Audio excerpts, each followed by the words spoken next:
How's it going, my dudes? My name is Babaik. And out of all the entry-level sport bike na na-review natin is, eto na siguro yung pinakamatindi in terms of overall specs, features, and performance. At lalo na yung price niya for a 200cc Chinese sport bike is bananas. And this, my dude, is the refresh unit of the TARO GP2 200 single. Oh yes, I'm sure you may have already heard this brand before. At nakapag-review na din ako ng tatlo sa mga motor nila, which is dati nang nagkaroon ng test unit at nakapagbenta na sa Pinas, which only cost around 85,000 pesos.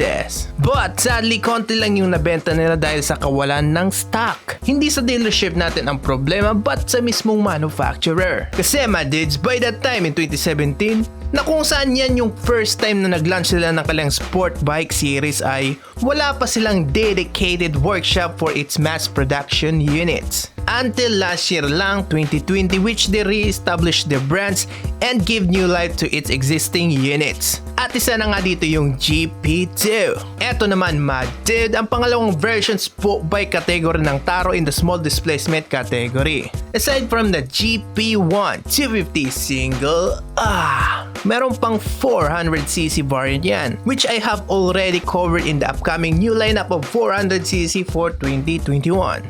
But as for the GP2 engine specs, it's a 198cc with a bore and stroke of 65.5 by 58.8mm and a compression ratio of 11:1.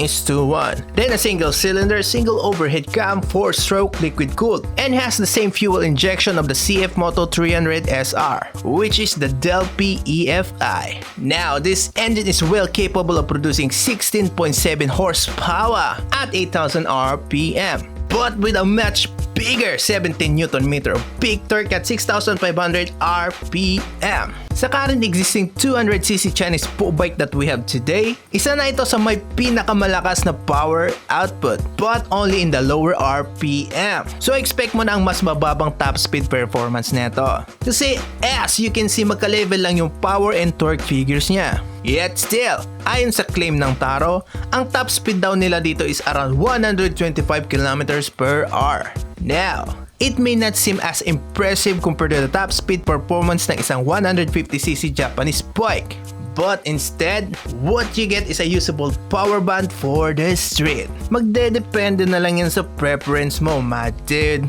Kung gusto mo ng slow bike fast or a fast bike slow. What I'm trying to say here is hindi lang top speed performance ang basehan ng pagiging mabilis. But still, hindi pa naman yan ang pinaka main selling point ng GP2 natin. Kasi it comes standard with high-end features such as the full color TFT display. Standard na din yan sa lahat ng refresh unit sport bike and scooters nila.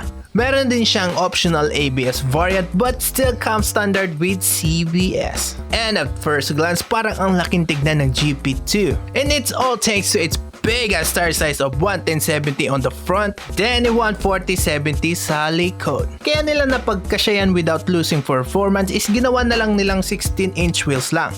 And not the standard 17-inch wheels that we usually get. Don't worry, it's not that weird. Kasi dati na itong ginagawa ng mga Chinese sport bike manufacturer in the late 80s and 90s. And those wheels are also paired with a 300mm single pedal disc brakes at the front and a 260mm naman sa likod. Mated to an aluminum banana swing arm and a 41mm conventional telescopic forks. All lights are equipped with LEDs na din. But what makes this bike special, my dudes, is ito lang naman ang merong undertail exhaust for its category. Sa market natin ngayon, halos wala nang gumagawa niyan. Pwera na lang sa Benelli and Honda. And the reason for that is medyo pricey mag-produce neto, which also comes with some technical complication. But ayon sa kanila is they have already fixed the issue with the refresh units. I hope so. As for its riding posture is medyo nasa slightly upright position ka, kagaya ng sa CBR 150R. Speaking of the Honda CBR 150, kung titignan mo yung design elements ng headlight assembly ng GP2 is nahawig ito sa Honda CBR 150 2016. Pati na rin yung bigger brother nito na sa CBR 600RR, which also got the same design element in the tail section. I mean from the overall shape and its events. But at least meron pa namang original idea, so okay lang yan. And last but not the least is the price. As I said, the GP2 200R comes with two variants. So meron tayong standard version with the CBS. That price at 12,980 Chinese yuan. At yung with ABS naman is around 14,980 yuan. Syempre if ever pumasok na yun sa atin is hindi yan below 100,000 peso. Siguro baka presyong hindi lalayo sa Suzuki Raider 150 Fi, which I'm sure andyan na naman yung mga comments na well, go for it, my dude. Gaya nga ng sabi ko, meron tayong personal preference pagdating sa mga bagay na gusto natin. So, this may not be the bike that you expect, but it's a bike that you want. And with all that said, lalabas ba ito sa Pinas? Well, ang sagot ko dyan, my dude, is hindi ko pa alam. But what I do know is matagal nang na-build up ang demands ng Taro dito sa atin, plus the growing trend ng 200cc to 350cc is nandyan lang yung pagkakataon na baka muling mapadpad sa atin ang mga to.